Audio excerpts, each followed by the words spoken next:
प्रणाम करता हूँ।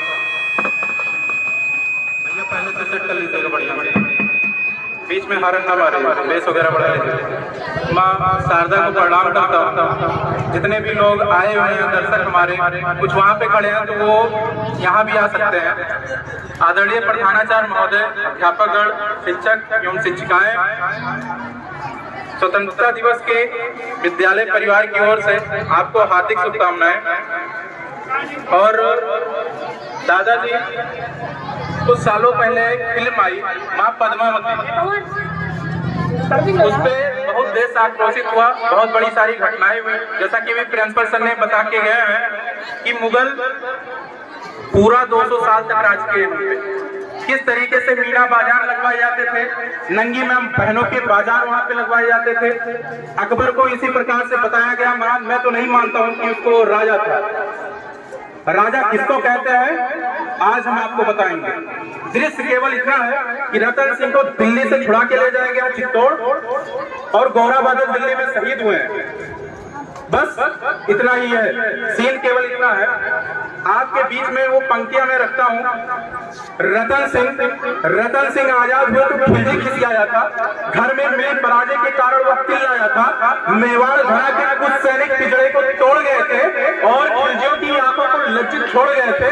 गौरा बादल चचा भतीजे लाखों पर भारी थे, युद्ध कला के कर्तव्य उनके सचमुच तलवारी थे। बिना शीश के युद्ध लड़ा था कथा अमर कराए, जीत गए राजपूती और दुश्मन के मुंड झुकाए। तो इधर नगाड़े बजे और उधर दिल्ली में मातम छाया, और अहंकारी खिलजी खुद ही खुद में चिल्लाया। बोला सेना से मुस्तंडो जाओ और मर जाना, अपने बेहुदे चेहरे मुझे नहीं दिखाना। दिल्ली जैसे बड़े दुर्ग की रक्षा न कर पाई, चंद सैनिकों के हाथों घर में ही मुंह की खाई। वो आजाद परिंदे से आए और उड़ा ले गए, तुम तलवार न खींच सके, वो राजा छुड़ा ले गए। उसने मुझको ललकारा है, मैं उसको ललकारूंगा। घर में घुसकर मारा है, घर में घुसकर मारूंगा। हाथी घोड़े सजवाओ, भाले बच्चे उठा लो, सारी तलवारें तीर कटारी पर भारे रखवा लो। कूच करो, चित्तौड़ दुर्ग की घेरा बंदी कर दो। जो आंखें पद्मनी को देखे वो आंखें अंधी कर दो। बूढ़े बच्चे विधवाओं पर रहम नहीं तुम खाना, वीरों से न जीत सको तो छुपकर तीर चलाना।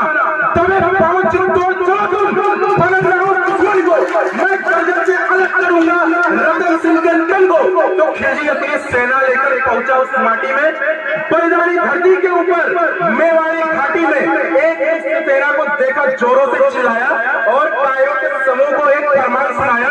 बोला सन्मुख दरवाजा तोड़ो, आगे घुस जाओ, मेवाड़ी मान पद्मनी को मेरे सन्मुख ले आओ।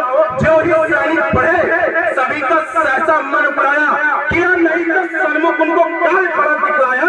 सैनिक बोले माफ करो, हम अंदर न जाएंगे, है विशाल दरवाजा, इसको तोड़ नहीं पाएंगे।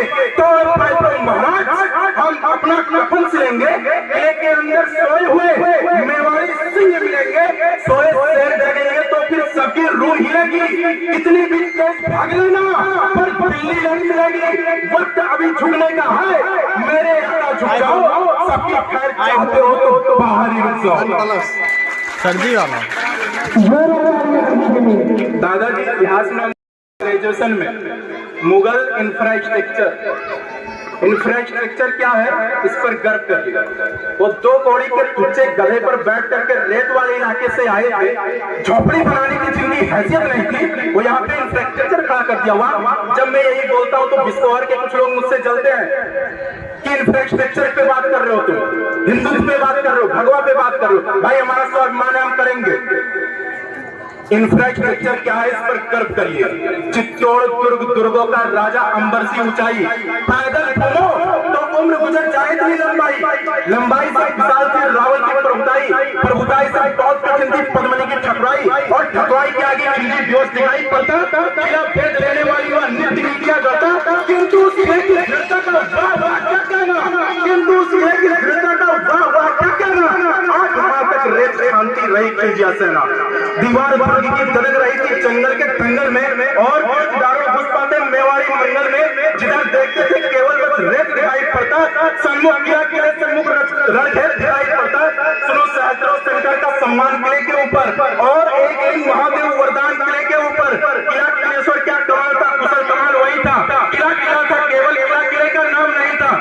गुप्तचरों ने देखा और राणा रावल से बोले, पहले साफ संभाली और फिर धीरे से मुंह खोले।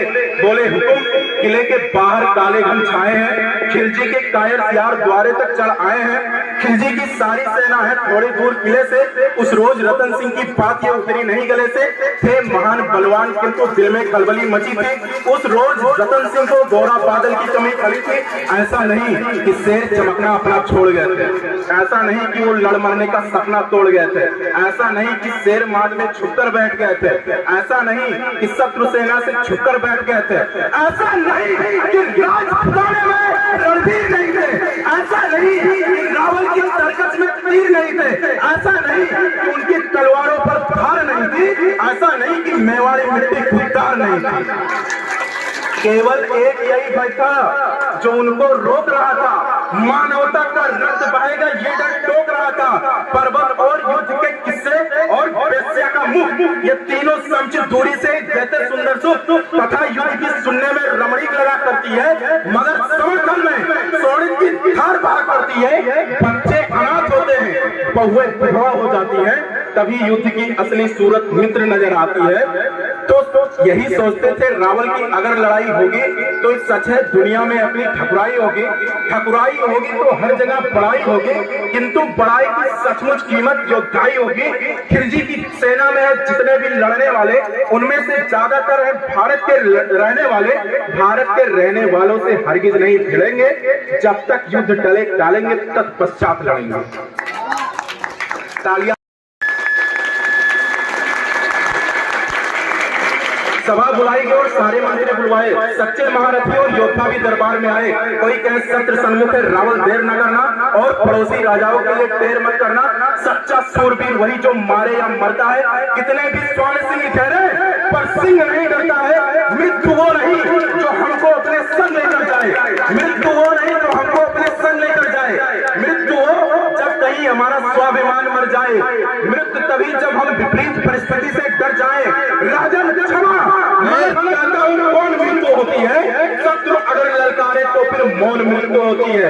अरे मातृभूमि है माई, तो माई के लिए लड़ेंगे, जिसमें खेले हैं कसाई के लिए लड़ेंगे, सत्य सनातनता भारत की प्रभुताई के लिए लड़ेंगे, अटल राज भारत की ऊंचाई के लिए लड़ेंगे, किसी और के लिए नहीं, भाई के लिए लड़ेंगे और जग में भरत वंश की ऊंचाई के लिए लड़ेंगे।